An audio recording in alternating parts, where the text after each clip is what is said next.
Hello बच्चों, welcome back to my channel. कैसे हैं आप सब लोग। आप लोग की प्लस असिस्टेंट अकाउंटेंट ऑडिटर की क्लासेस मैंने कंप्लीट करवा दी थी। इसमें कुछ एक पॉइंट्स रह गए हैं, उसके प्रैक्टिस सेट मैं अब आप लोग के लिए शो कर रही हूँ, जिससे कि आपकी प्रैक्टिस अच्छे से हो जाए। क्योंकि इलेक्शन के बाद संभवतः अगर आप लोग का एग्जाम होता है तो आप लोग की अच्छे से प्रैक्टिस होनी चाहिए उसके लिए। तो आज से आप लोगों के प्रैक्टिस सेट स्टार्ट हो रहे हैं। आइए वीडियो को शुरू करते हैं, लेकिन शुरू करने से पहले जिन बच्चों ने सब्सक्राइब नहीं किया है, अब वीडियोस के लिए सब्सक्राइब जरूर कर लीजिएगा चैनल को। बिल्कुल फ्री वीडियोस हैं, और वीडियो अच्छी लगेगी लाइक कर दीजिएगा और शेयर करना ना भूलिएगा फ्रेंड्स के साथ। आइए शुरू करते हैं, फर्स्ट क्वेश्चन लेते हैं। फर्स्ट क्वेश्चन है, फिक्की वाज एफाइड बस सीआई, इसको शॉर्ट फिक्की बोला जाता है। Was founded in which year, FICCI किस वर्ष स्थापित हुआ था? 1927, 28, 29 या फिर 30। तो फिक्की सबसे पहले इसकी इंपॉर्टेंट है फुल फॉर्म जानना, क्योंकि एग्जाम में फुल फॉर्म भी पूछ सकता है आपसे। Federation of Indian chambers of commerce and industry, ये इसकी फुल फॉर्म हो जाएगी। अभी कैसे स्थापित हुआ था? तो जी.डी. बिरला और पुरुषोत्तम दास ठाकुर दास जो थे, महात्मा गांधी की सिफारिश पर इन लोगों ने इसको स्थापित किया था 1927 में। और फिक्की है क्या? तो फुल फॉर्म से आपको समझ में आ गया होगा, chamber of commerce and industry. तो यहाँ पर क्या है, ये व्यापारिक संगठनों का एक संघ होता है, जो बिजनेस ऑर्गेनाइजेशन है उसका एक एसोसिएशन है। और इस तरह से समझ सकते हैं कि सबसे बड़ा और सबसे पुराना एक व्यापारिक संगठन है। और इसका हेड ऑफिस की अगर हम बात करें तो दिल्ली में है। तो कब स्थापित हुआ था? 1927 में। एक आंसर हो जाएगा ऑप्शन ए।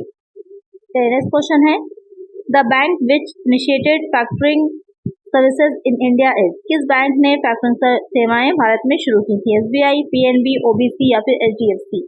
तो फैक्टरिंग सेवाएं जो थी किस बैंक ने शुरू करी थी? तो सबसे पहले इंपॉर्टेंट ये जानना कि फैक्टरिंग सेवाएं होती क्या है। तो ये एक आपका वित्तीय विकल्प, यानी कि एक कह सकते हैं कि शॉर्ट टर्म वित्त पोषण फाइनेंसिंग के लिए यूज किया जाता है इसका। ये जो फैक्टरिंग होती है इसमें क्या रहता है कि जो रिसीवेबल्स होते हैं उनके प्रबंधन करने के लिए, उनका मैनेजमेंट के लिए, कि अगर उनको मिलने में भुगतान में देरी हो रही है, कोई चूक हो रही है, तो वहां पर जोखिम को, रिस्क को कम किया जा सके। तो ये किस बैंक ने इसकी स्थापना करी थी? तो एसबीआई जो है, यानी कि स्टेट बैंक ऑफ इंडिया, वहां से इसकी शुरुआत करी गई थी। तो एक आंसर क्या हो जाएगा? Option A. और इंडिया में SBI factor and commercial limited वाली एक फैक्ट्री कंपनी भी है। कंपनी थी इसकी एक, जो कि छूट पर और वित्तीय संस्थानों को प्राप्तियों पर मैनेजमेंट से रिलेटेड थी। यहाँ पर करेक्ट आंसर हो जाएगा ऑप्शन ए। नेक्स्ट क्वेश्चन है, which of the following is the computer based system for the manipulation and analysis of special information. कितने से कौन सी कंप्यूटर आधारित स्थानिक सूचना की जोड़तोड़ और विश्लेषण के लिए होती है? Decision support system, knowledge based system, data management system, robotic information system. तो क्वेश्चन में कह रहा है कि इसमें से कौन सी प्रणाली या फिर जो सिस्टम है वो कंप्यूटर पे जो आधारित होगा, और उसमें क्या किया जाता है, जो इंफॉर्मेशन होती है उसके विश्लेषण में, और जो सूचनाएं होती हैं उनके विश्लेषण के लिए प्रयोग किया जाता है, जो स्थानिक सूचनाएं होती हैं स्पेशली। तो कौन सी प्रणाली होती है?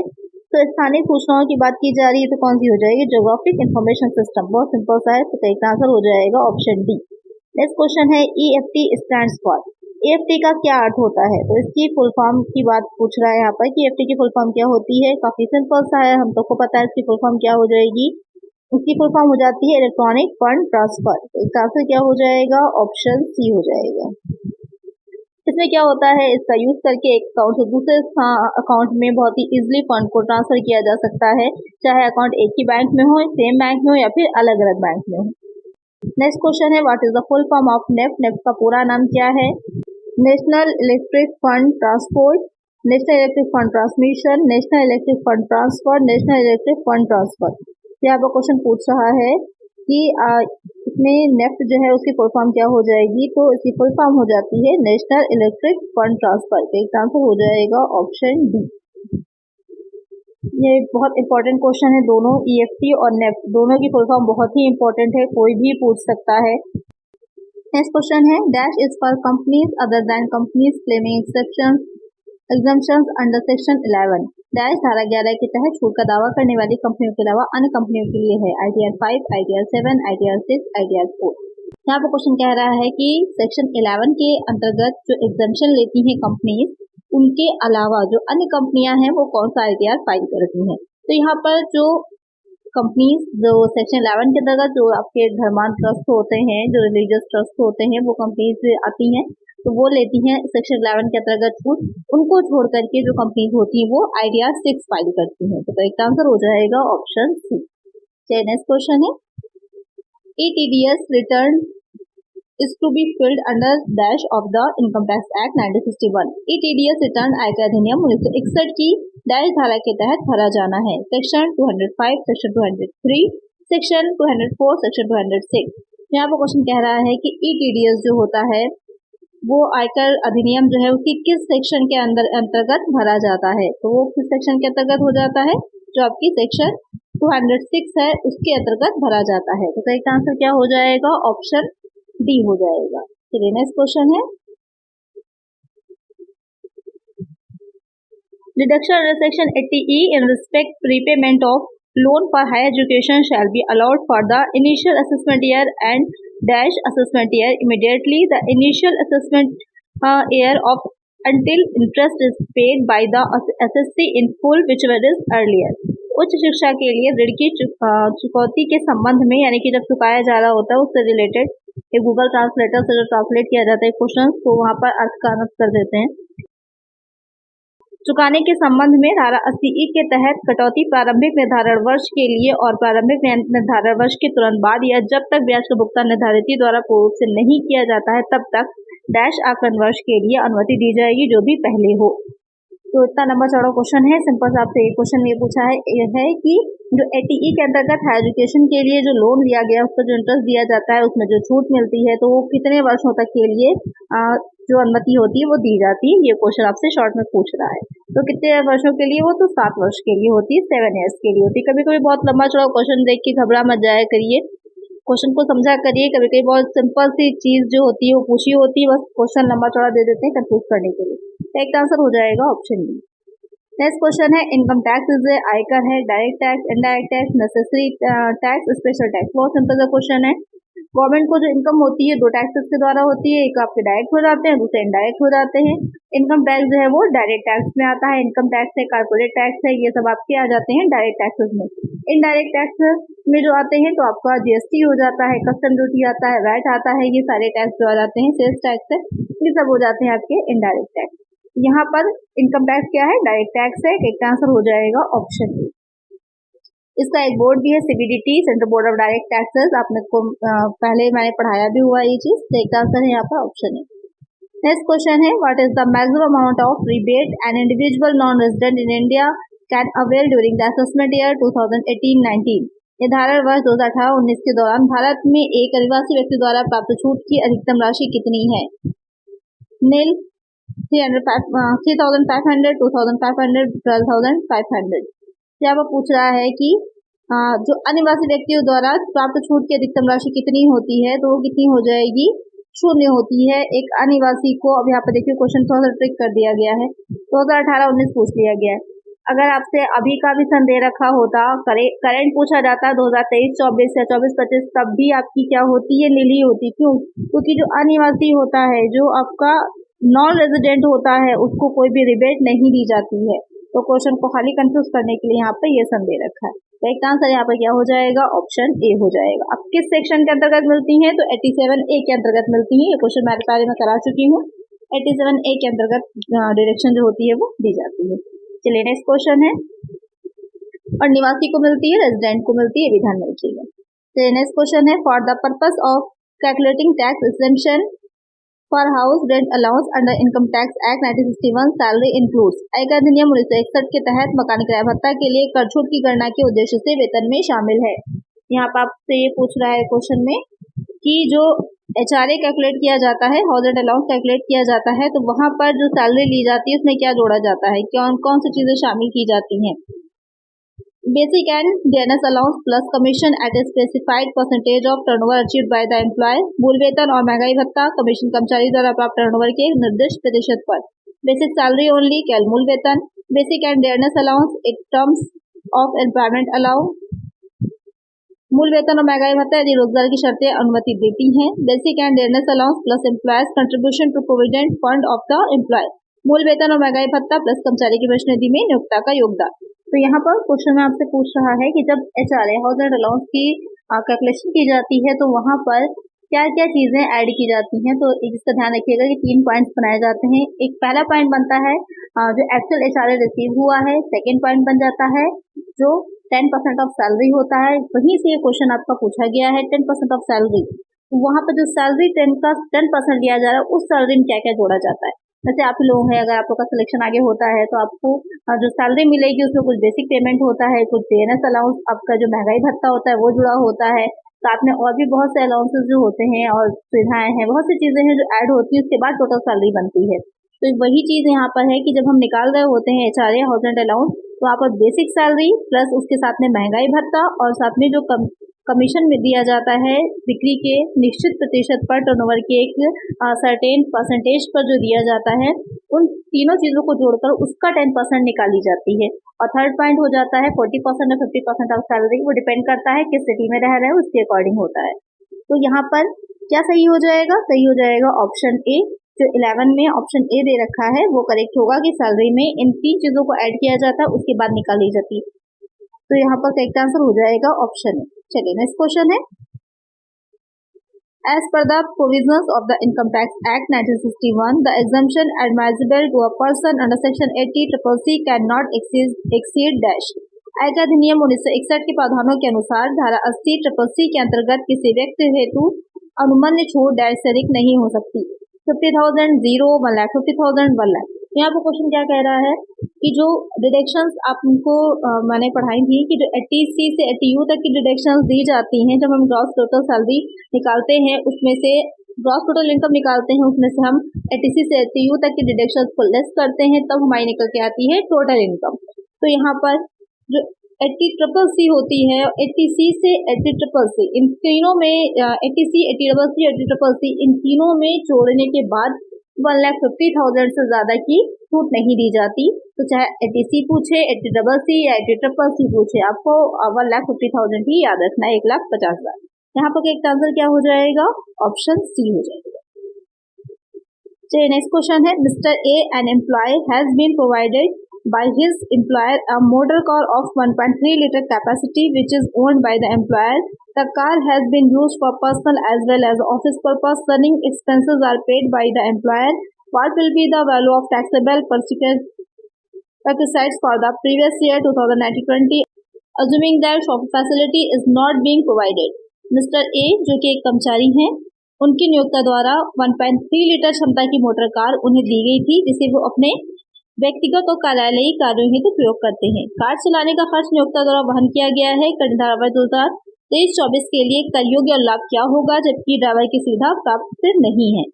तो इस तरह के क्वेश्चन भी एग्जाम में पूछे जा सकते हैं। यहाँ पर कभी कभी कंपनी जो होती है वो प्रोवाइड कराती है कार की फैसिलिटी, कभी कभी ड्राइवर के साथ होती है, कभी कभी कुछ ऑफर है ड्राइवर वाइज, कभी कभी इसके साथ नहीं होती है। तो यहाँ पर जो क्वेश्चन पूछ रहा है कि ड्राइवर की सुविधा जो है उसे नहीं दी गई है, तो वहां पर हम निकालेंगे तो कार की कैपेसिटी दे रखी, उसी के अकॉर्डिंग क्या होता है मल्टीप्लाई किया जाता है कि कितना उसको दिया जाना है।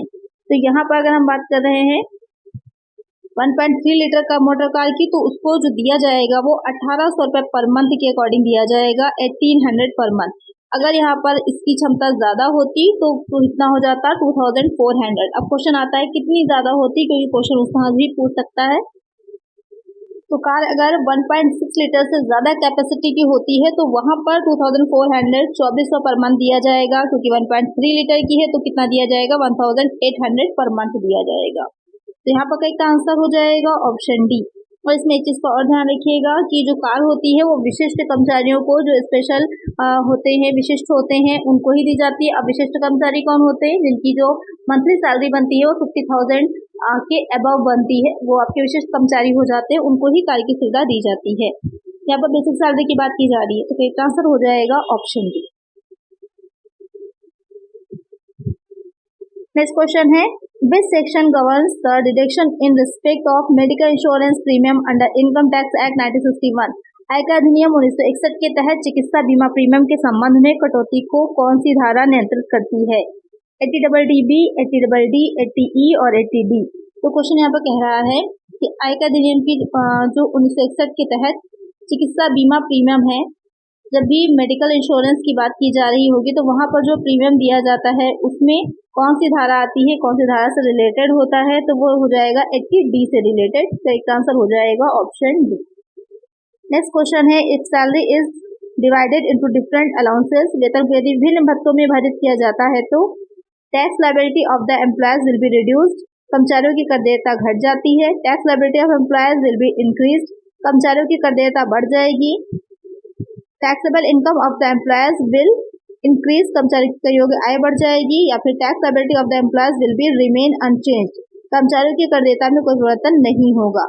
क्वेश्चन यहाँ पे कह रहा है कि जो सैलरी है उसको अगर अलग अलग डिफरेंट अलाउंसेस में विभिन्न भत्तों में विभाजित किया जाता है तो क्या इफेक्ट पड़ेगा, ये क्वेश्चन पूछ रहा है। तो अगर अलग अलग भत्तों में बांट देंगे तो जैसे एचआरए है, अभी मैंने बताया था उसको निकाला जाता, जो 3 पॉइंट आपको बताए थे, तो उसमें से जो सबसे कम अमाउंट आता है वो टैक्स फ्री हो जाता है, और जो एक्चुअल रिसीव होगा उसमें से उसको लेस करके हम निकाल लेते हैं कि कितना एचआरए पेड होगा, जिस पर टैक्स जो टैक्स होगा वो लगाया जाएगा, टैक्सेबल होता है। तो इसी तरह क्या रहता है कि अगर अलग अलग भत्तों में बांट देंगे तो वहाँ पर क्या रहता है, कर देयता घट जाती है। अगर ओवरऑल सिर्फ सैलरी पूरी की पूरी देंगे तो सब पर टैक्स लग जाएगा, लेकिन जो भत्ते होते हैं उन पर कुछ डिडक्शंस दी जाती हैं, अलग अलग कटौती होती है, तो जिससे क्या होता है, टैक्स कम हो जाता है। तो क्या होता है, tax liability of the employees will be reduced, कर देयता क्या होगी, घट जाएगी। तो नेक्स्ट क्वेश्चन है, who lays down the duties and powers of the controller and auditor general of India, Bharat के नियंत्रक एवं महालेखा परीक्षक के कर्तव्यों और शक्तियों को कौन निर्धारित करता है? Attorney general, parliament, supreme court, constitution. Question यहाँ पर कह रहा है कि जो भारत का नियंत्रक एवं महालेखा परीक्षक होता है, यानी कि कैग की बात हो रही है, उसके कर्तव्य और शक्तियों को कौन निर्धारित करता है, कौन डिसाइड करता है? तो कौन करता है, वो पार्लियामेंट होती है, संसद होती है। इसका आंसर हो जाएगा ऑप्शन बी। नेक्स्ट क्वेश्चन है, what is the maximum limit of companies for an individual auditor to audit under section 141(3)(g) of companies act 2013। यहाँ पर क्वेश्चन पूछ रहा है, ये जो सेक्शन दे रखी है उसके अंतर्गत जो अंकेक्षक है अधिकतम कितनी कंपनियों का अंकेक्षण कर सकता है? तो कितनी कंपनियों का अंकेक्षण कर सकता है? 20 कंपनीज का, 20 कंपनियों का अंकेक्षण कर सकता है। का आंसर हो जाएगा ऑप्शन सी।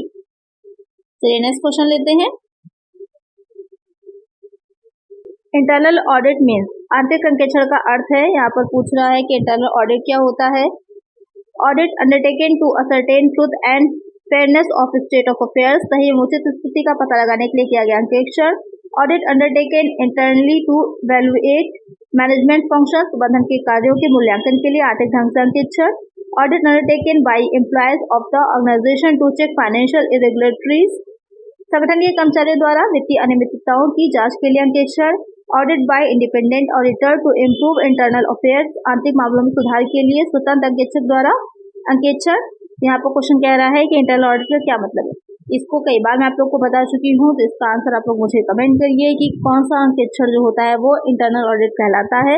बहुत ही सिंपल सा, सभी बच्चे कमेंट जरूर करेंगे। आप लोग देखते हैं कमेंट नहीं करते, कमेंट करिएगा। साथ ही मुझे ये बताइएगा कि जितने भी क्वेश्चन मैंने कराए हैं अभी ये आगे होंगे, उसमें से कितने आपके करेक्ट हुए हैं, तो आप लोग मुझे इसका आंसर कमेंट जरूर करिएगा।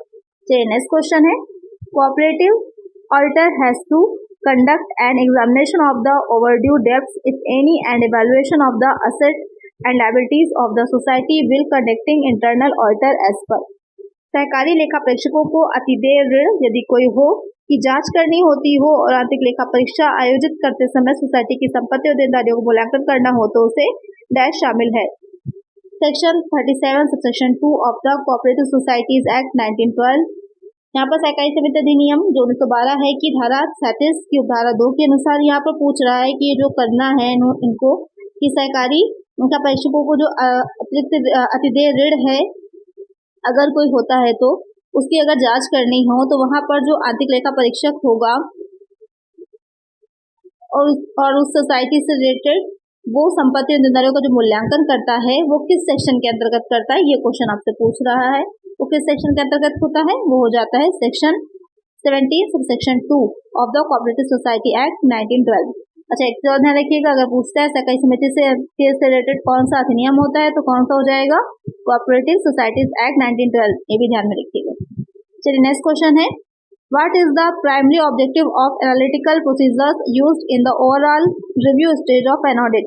एक लेखा परीक्षा के समग्र समीक्षा में उपयोग किए गए विश्लेषणात्मक प्रक्रियाओं का प्राथमिक उद्देश्य क्या है? To help to collaborate the conclusions drawn from individual components of financial statements, वित्तीय वक्तव्यों के अलग अलग घटकों से निकाले गए निष्कर्ष की पुष्टि करने में मदद करने के लिए, to reduce specific detection risk, विशिष्ट पहचान जोखिम को कम करने के लिए, to direct attention to potential risk areas, संभावित जोखिम क्षेत्रों की ओर ध्यान आकर्षित करने के लिए।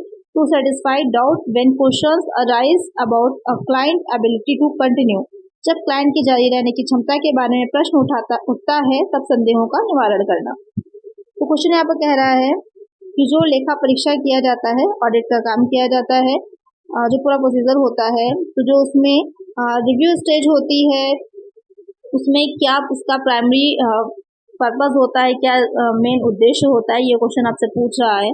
तो उसका क्या हो जाता है कि to help to collaborate the conclusion, यानी कि एक कंक्लूजन तक पहुंचे, सारी जितने भी हमें चीज़ें मिली हों उनसे एक निष्कर्ष तक पहुंचा जाए और एक फाइनेंशियल स्टेटमेंट जो है उनसे रिलेटेड एक पुष्टि की जाए, एक निष्कर्ष तक, रिपोर्ट तक पहुंचा जा सके, वो डिसाइड करना होता है प्राइमरी फंक्शन या प्राइमरी पर्पस। तो एक आंसर हो जाएगा ऑप्शन ए। तो आज की वीडियो में इतना ही। अगर वीडियो अच्छी लगी होगी, क्वेश्चंस अच्छे लगे होंगे, वीडियो अच्छी लगी है तो लाइक जरूर कर दीजिएगा। चैनल पर नए हैं तो इसी तरह की और भी वीडियोस आती रहेंगी, उसके लिए चैनल को सब्सक्राइब जरूर करना है आपको, फ्रेंड्स साथ वीडियो को शेयर भी करना। मिलते हैं नेक्स्ट वीडियो में। Thank you.